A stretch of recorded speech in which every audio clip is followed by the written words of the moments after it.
commune et finalement péter en public. Ces courageux ont à leur disposition un jury d'experts hautement qualifiés et des outils de mesure permettant de les départager.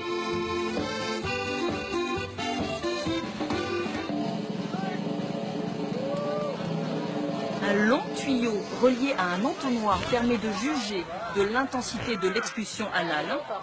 Seuls les meilleurs P arriveront au juge.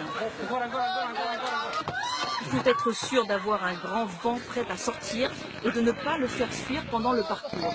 Chaque fuite est autant de puissance perdue. Un arbitre spécialement équipé est chargé de la dangereuse tâche du maintien du tuyau. Il doit aussi relever le bruit et la durée de la perlouse.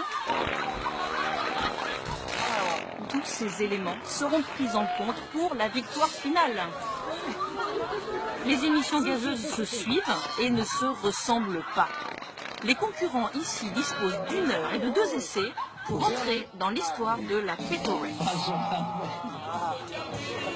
Statistiquement, une personne normale expulse environ 14 gaz par jour, mais il s'agit rarement de P dignes d'être gravés dans les mémoires.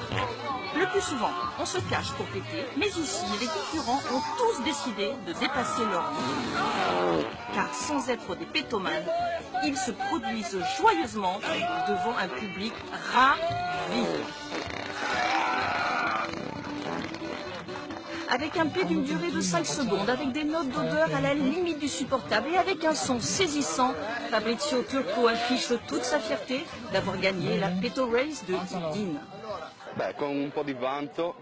Je suis fier de ce que j'ai fait, car ce n'est pas une expérience de tous les jours.